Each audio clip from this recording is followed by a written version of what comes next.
أعوذ بالله من الشيطان الرجيم وكذلك جعلناكم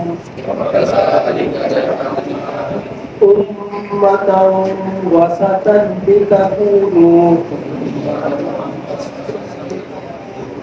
لتكونوا شهداء على الناس ويكون الرسول عليكم شهيدا وما جعلنا القبلة التي كنت عليها إلا لنعلم من يتبع الرسول ممن ينقلب على عقبيه وَكَذَلِكَ اور اسی طرح جعلناکم ہم نے بنایا تمہیں امتا وسطا افضل امت لتکونوا تاکہ تم ہو شہداء گواہ تاکہ تم ہو گواہ علی الناس لوگوں پر وَيَكُونَ الرَّسُولُ اور ہو رسول صلی اللہ علیہ وسلم علیکم تم پر شہیدہ گواہ اور ہو رسول تم پر گواہ وَمَا جَعَلْنَا اور نہیں ہم نے بنایا القبلۃ اس قبلے کو التی وہ جو کہ کنت علیہا آپ تھے اس پر الا لنعلم مگر تاکہ ہم جان لیں من یتبع الرسول کون اتباع کرے گا رسول صلی اللہ علیہ وسلم کے ممن اس سے جو ینقلب پھر جائے گا علی عقبیہ اپنی ایڑیوں پر وَإِن كَانَتْ اور اگرچہ اور بے شک کانت یہ بات ہے یہ بات تھی لَكَبِيرَةً یقیناً بہت بڑی وَإِن كَانَتْ لَكَبِيرَةً اور اگرچہ یہ بات یہ کام بہت بڑا تھا إِلَّا عَلَى الَّذِينَ مگر ان لوگوں پر جنہوں نے مگر ان لوگوں پر جن کو ہدی اللہ اللہ نے ہدایت دی وما کان اللہ اور نہیں ہے اللہ تعالی لیضیع کہ وہ ضائع کرے ایمانکم تمہارے ایمان تمہاری نماز ان اللہ بے شک اللہ تعالی بالناس لوگوں پر لوگوں کے ساتھ لرؤوف البتہ بہت شفقت کرنے والا ہے بہت شفیق ہے رحیم نہایت مہربان ہے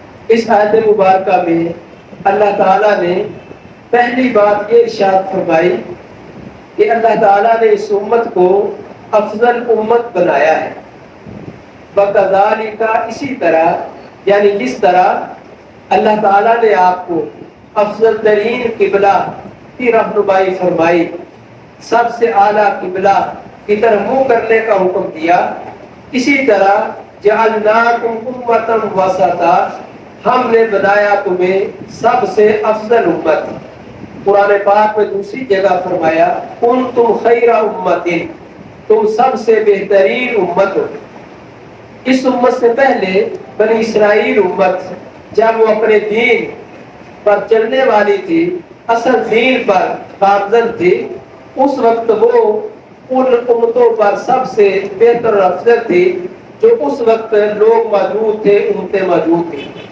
جب اللہ تعالیٰ نے امت محمدیہ نبی کریم علیہ السلام کو مبعوث کیا اور یہ امت بنی اللہ تعالیٰ نے اس امت کو سب سے افضل امت بنا دیا، کیونکہ یہی اب اللہ کے دین پر عمل کرنے والے ہیں۔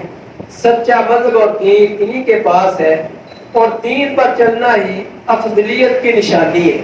اب یہ سچے دین پر چلنے والے ہیں، ان کے پاس اصل کتاب ہے اور انہی کے پاس سچا دین ہے، اور یہی اس دین پر چلنے والے ہیں۔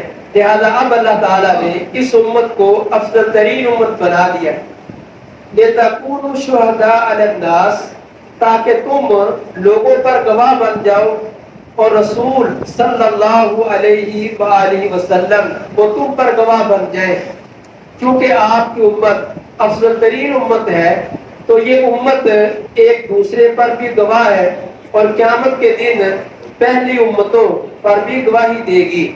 اس گواہی کا مطلب تین طرح سے بیان کیا گیا ہے۔ ایک مطلب یہ ہے کہ اس امت کا ہر طبقہ آنے والے پر گواہ ہے۔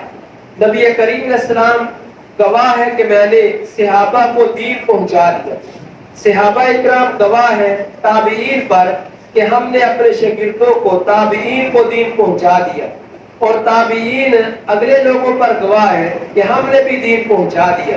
تو ایک گواہی کا یہ مطلب ہے کہ ایک دوسرے پر تم لوگ گواہ، اور گواہی کا ایک مقصد یہ ہے، مطلب یہ ہے کہ قیامت کے دن امت محمدیہ یہ گواہی دے گی کہ انبیاء علیہ السلام نے اپنی امتوں کو دین پہنچا دیا تھا۔ اللہ تعالیٰ پوچھیں گے امتوں سے، نوح علیہ السلام نے دین پہنچا دیا تھا، تو امت انکار کرے تاکہ شاید بچ جائے، کہیں گے نہیں ہمیں نہیں دین پہنچایا تھا۔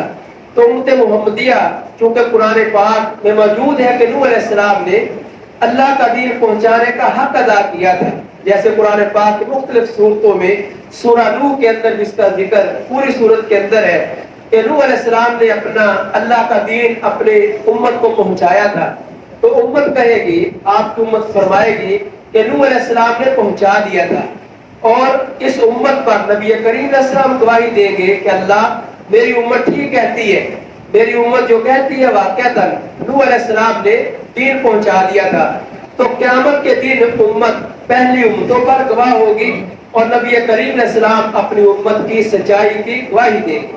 اور اس گواہی سے یہ مراد بھی ہے کہ تم ایک دوسرے پر گواہ ہو۔ جب انسان فوت ہوتا ہے تو جس طرح کی گواہی مسلمان موحدین اس کے بارے میں دیتے ہیں، اللہ تعالیٰ انہی کی گواہی کو قبول کر کے فوت ہونے والے کے ساتھ سلوک کرتا ہے۔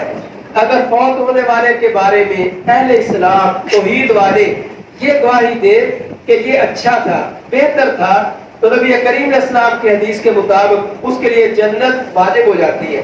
اور اگر مرنے والے کے بارے میں اہل توحید اہل اسلام یہ گواہی دے یہ برا انسان تھا، اس کے لیے جہنم واجب ہو جاتی ہے۔ اور آپ نے فرمایا انتم شہداء اللہ فی الارض، کہ تم اللہ کے گواہ ہو ایک دوسرے کے بارے میں۔ تو یہ تمام گواہی کی صورتیں اس میں آتی ہیں تاکہ تم لوگوں پر گواہ بن جاؤ، اور نبی کریم صلی اللہ علیہ وسلم تم پر گواہ بن جائے۔ وَمَا جَعَلْنَا الْقِبْلَةَ الَّتِي كُنْتَ عَلَيْهَا، اور نہیں بنایا ہم نے اس قبلہ کو جس پر آپ تھے، مگر اس لیے تاکہ ہم جان لیں کہ رسول صلی اللہ علیہ وسلم کی فرما برداری کون کرتا ہے اور اپنی ایڑیوں پر کون پھرتا ہے۔ قبلہ جب تحویل ہوا تو اس میں اس قبلہ کی تحویل کی ایک حکمت بیان کی گئی ہے۔ پچھلے سبق میں آیت میں ہم نے وہ حکمتیں بیان کی تھی، ان کی طرف اشارہ کیا تھا۔ ایک حکمت یہ ہے کہ قبلے کی تحویل کا مقصد یہ تھا لوگوں کا امتحان، کہ کون آپ کی بات کو مانتا ہے اور کون اللہ کی بات پر لبیک کہتا ہے، جس طرف اللہ نے حکم دیا ہے اسی طرف منہ کر لیتا ہے۔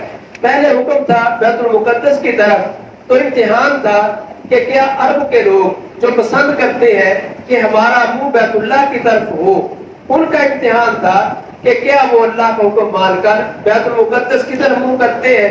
اور پھر اللہ کا حکم ہو گیا کیا بیت اللہ کی طرف منہ کرو۔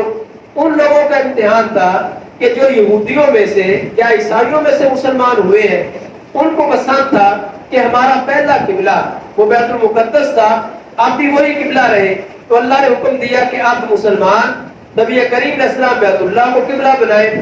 ان کا امتحان ہو گیا کہ کیا وہ اپنے پرانے قبلے پر اڑے رہتے ہیں یا اللہ کا حکم مان کر وہ قبلے کو بدل لیتے ہیں. تو جو سچے مسلمان تھے انہوں نے تو واقعتاً اللہ کے حکم کو مانا اور اس امتحان میں کامیاب ہوئے.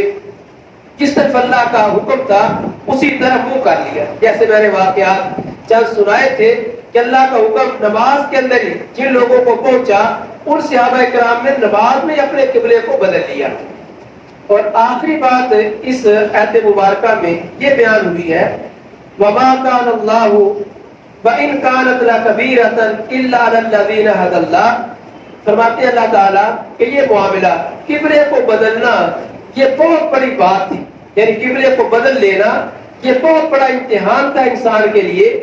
لیکن سچے مسلمان اس میں کامیاب ہوئے اور جو مسلمان نہیں تھے یا جو سچے مسلمان نہیں تھے کچھ منافقین مسلمانوں کے اندر چھپے ہوئے تھے وہ ظاہر ہو گئے.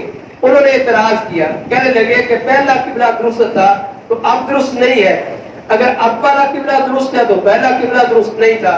اور یہ بھی اعتراض کر دیا کہ اچھا اگر اب ہماری نمازیں بیت اللہ کی طرف ٹھیک ہے تو پہلی نمازیں ضائع ہو گئی. جو لوگ بیت المقدس کی طرف منہ کر کے نماز پڑھتے تھے اور فوت ہو گئے ان کی نمازوں کا کیا بنے گا؟ تو آخر میں اللہ تعالیٰ نے ان کے اس اعتراض کا جواب دیا. فرمایا وَإِن كَانَتْ لَكَبِيرَةً إِلَّا عَلَى الَّذِينَ هَدَى اللَّهُ وَمَا كَانَ اللَّهُ لِيُضِيعَ إِيمَانَكُمْ. اور نہیں اللہ تعالیٰ کہ تمہارے ایمان کو ضائع کرے. یہاں ایمان سے مراد نماز ہے. اللہ تعالیٰ نے نماز کا نام یہاں ایمان رکھا ہے چونکہ ایمان کی 3 صورتیں ہوتی ہیں. ایک ایمان کا مطلب ہے دل کے ساتھ یقین, یہ ایمان کا ایک حصہ ہے. اور ایمان کا دوسرا حصہ ہے جو دل میں یقین ہے نا اس کا اظہار زبان سے. دل میں ہے کہ میں اللہ کو مانتا ہوں, زبان سے بھی اللہ کو مانتا ہوں. اور تیسرا حصہ یہ ہے کہ جس طرح اللہ فرمائے اس طرح کرنا, عمل کرنا, نماز پڑھنا, زکات دینا. تو اس اعتبار سے جو نماز ہے, روزہ ہے, زکات ہے, یہ بھی ایمان کے حصے ہیں. یہ بھی ایمان کا ایک حصہ ہے. عمل یہ بھی ایمان کے اندر شامل ہے. اور امام بخاری رحمہ اللہ نے اپنی کتاب صحیح بخاری کے شروع میں کتاب الایمان کے اندر بہت سارے ابواب قائم کیے ہیں کہ نماز بھی ایمان ہے, زکات بھی ایمان ہے, اور اس طرح فلاں نیکی کا کام کرنا بھی ایمان ہے. اور پوری وضاحت فرمائی ہے کہ نیکیاں بھی ایمان کا حصہ ہے. تو اس اعتبار سے فرمایا کہ اللہ تعالیٰ ایسے نہیں ہے کہ تمہارے ایمان کو ضائع کرے, تمہاری نماز کو ضائع کرے. مطلب یہ ہے کہ جو لوگ اللہ کا حکم مان کر بیت المقدس کی طرف منہ کر کے نماز پڑھتے رہے, چونکہ اس طرح منہ کرنا اللہ کا حکم تھا, ان کی بھی نماز درست ہے. اللہ ان کی نماز ضائع نہیں کرتا, انہوں نے بھی اللہ کے حکم کو مانا. اور اب اللہ کا حکم ہے بیت اللہ کی طرف منہ کرنا, تو اب جو لوگ اس طرح منہ کر کے نماز پڑھتے ہیں ان کی نماز بھی ضائع نہیں ہے. دونوں کی نماز صحیح اور درست ہے کیونکہ ان دونوں نے اللہ تعالیٰ کے حکم کو مانا ہے اور اس پر عمل کیا ہے. ان اللہ بالناس لرؤوف الرحیم. بے شک اللہ تعالیٰ تو لوگوں پر بڑی شفقت کرنے والا ہے. اللہ کسی کا عمل کیوں ضائع کرے گا؟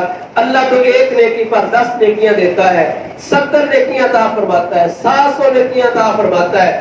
اس سے بھی اللہ بڑھا دیتا ہے. اتنا اللہ شفیق اور مہربان ہے. وہ بھلا ان لوگوں کی نماز کو کیوں ضائع کرے گا جو اللہ کا حکم مان کر بیت المقدس کی طرف نماز پڑھتے تھے اور اب اللہ کا حکم مان کر بیت اللہ کی طرف منہ کر کے نماز پڑھتے ہیں.